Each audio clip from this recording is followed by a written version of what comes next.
Welcome back to Living with a Classic, and we're here in the workshop with what I believe is a Marelli failure. If you're new to V12s, that might sound really weird, but if you know V12s, you've read about these online.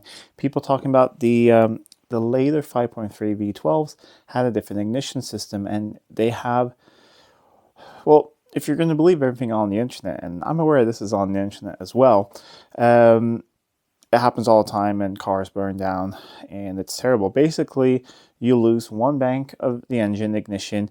You keep pumping fuel into possibly a catalytic converter. We'll get onto why it's possibly, and then, yeah, you ruin everything. This car is, I believe, a 90 or 91. It's actually a European spec without catalytic converters, and it's a Marelli car.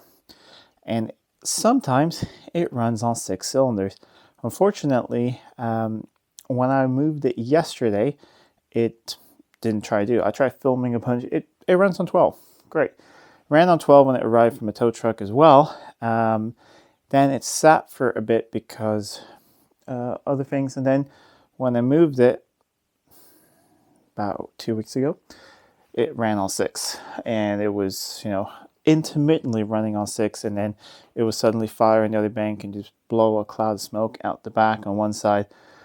So I was trying to show you guys that, but unfortunately not. I believe that we have a classic Marelli failure here of the rotor. It has a 2-level rotor. A distributor, which you've seen a bit, the cap is in 2 levels. There's an upper level and a lower level. There's one bank, A bank, and then a B bank, and that's how it works. So we're going to have a look inside the distributor, see if that is the case. If so, pretty easy fix. If not, well, we'll have to figure out what's going on. But I believe for the first time in the channel history, we actually have a Marelli failure. So down there is the distributor and distributor cap. You can't set timing really. They're fixed on these, and it's all computer controlled. It's a really good ignition system actually. You have 2 coils here. But what I'm going to do is, well, get all of this out.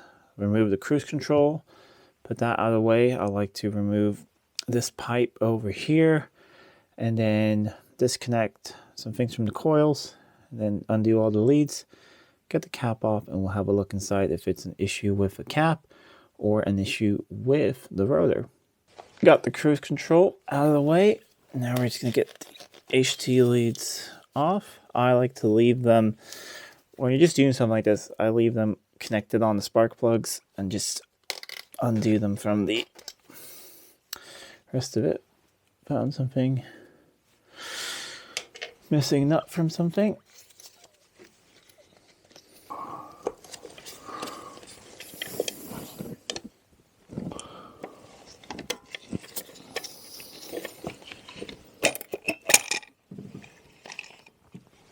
There we go. There is the cap.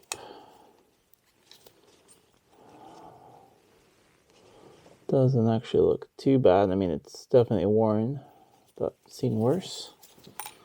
And I'll bring you guys in for a look at the rotor down here. I'm seeing a little bit of burn marks on it. So this could be it, or not. We'll see. There is a bit of a burn mark there. We'll take it off. It could be worse on the other side. It's also, yeah, it is hard to tell. But we'll take it out, have a look at it outside the car, and compare it to a new one. It's going to be difficult to show on camera, but here's a new shiny rotor. And you see so you got one coil connects here in the middle, like a traditional rotor, and the other coil connects there. Middle part here looks good, but you saw the burning over there. And if you have a look, like, it is just caked on corrosion on there. I think that is the I think it's the issue. I don't know why it's a bit intermittent.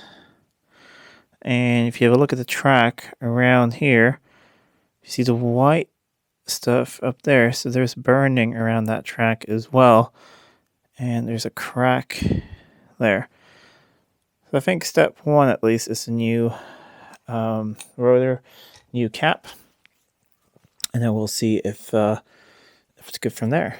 Take a bit of a test drive and see, because it did it more when it got a little warmer. It would cold start just fine, then it would intermittently lose half the engine. But the nice thing is about this car is, I believe I looked under it, it seems like it doesn't have any cats, and there's no pump or anything, no EGR, anything. So that is a good thing. I mean, it's not good to put in unburnt fuel into the engine, but it's not good to put that in cats. So put this on, put it all back together, fire it up, go for a little drive. Everything's back together, so let's see how it does. And yeah, the tack is stuck. Don't really know why, but hopefully it all fires up. That is running very nicely. Let's go and have a look.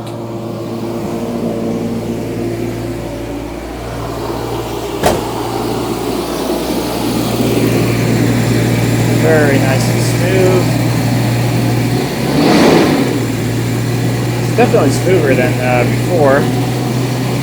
I mean, it did run on 12 when I brought it in here, but it wasn't as strong as it is now. It's hard to explain. I really wish I had on film when it was just running on one bank, but it was intermittent on one bank, and then it would just throw clouds of smoke out the back. But now it's running nicely. I'll put the bonnet down, put the tools away. We'll take it for a little drive. Out on a bit of a test drive now. Done a couple things before that. When I was pulling out of the workshop, I noticed that kept losing reverse, which is pretty common sign on a 400 GM 400 transmission that you're low on fluid. Reverse will be the first to go. So added about half a liter. Then when I'm back, everything's warm, we'll check the level and make sure it's good and proper. I can't see any major leaks, but the owner did tell me when it sits over the whole winter, it may leak a little bit, and that is quite common because you have the torque converter drain down, and then yeah. But hasn't leaked anything sitting in my workshop for a day, so that is good. Overnight. And I've cleaned up the engine bay a bit. There seems to have been an animal living in there. Luckily, I haven't chewed on anything, but they brought what looks to be like the seed or like the pit of cherries, and some of them were chewed, and they were falling down on the exhaust and just kind of smell like burnt firewood. So cleaned that all up, and it seems pretty good now. But we still have a 12-cylinder. Seems to be running nicely. Oil pressure is good. We're up to temperature now. It's charging nicely. Otherwise, yeah, running nicely. I think we have fixed the issue, and for the first time in this channel history, we have a Marelli failure on the channel. Like I said, it isn't as common as everyone says, and I've always had a theory, like, you will notice if you lose half an engine. If you don't notice that you lose 6 cylinders, yeah, because everyone's like, oh, Marelli's, they will just burn down. Yeah, you'll notice. When this thing was just running on 6 cylinders and I was moving it around like my yard, it was a dog. It was terrible. It would barely even move on its own power, and the reason I dared to move it was because there's no cats on this car. Otherwise, there's always a risk of destroying them. If you do have an XJS with catalytic converters and you have had like a misfire or something, and you do have a cat that is full of fuel, one tip is that when you get it running and all again, first of all, stop driving it. When you get it running and all again, warm it up slowly. Warm that cat up, because it will burn off the excess fuel inside the cat. But if you do it all at once, it will definitely melt down, and then you'll need a new cat. But if you burn them up slowly, leave it too long, they will glow. They'll glow red. But just let it run for a couple minutes. See, it will get warmer in the front part of it. See if that happens, and then shut it down. Wait for a little bit. Do that a couple times. I've done that with a couple of cars, and they've all been able to save the cats and have good exhaust values afterwards, or emissions. So I think so far things are looking pretty good over here. We're just about to merge onto a little bit bigger road here, and I'm just going to put my foot down a tiny bit, just make sure it actually is running on all 12 and running nicely. The only other thing I've noticed is the idle's a little bit high, so I might turn that down a tiny bit. And I spoke to the owner who wants me to have a look at the tack. I do have a couple spare clusters, so could get that working. And then he has a couple other small things that he would like for me to have a look at, but different videos. This is about the Marelli failure. So let us see. I don't have a tack, so we'll let it shift there. We're at the speed limit. Seems to be doing what it should. So I'm going to turn around here and head back home. Anyways, if you like this video, please give it a thumbs up and share it with friends. If you're not already subscribed to the channel, please do subscribe to the channel. It really does help out a lot. Until next time, I'm Adam. This is Living with a Classic. I'll see you soon.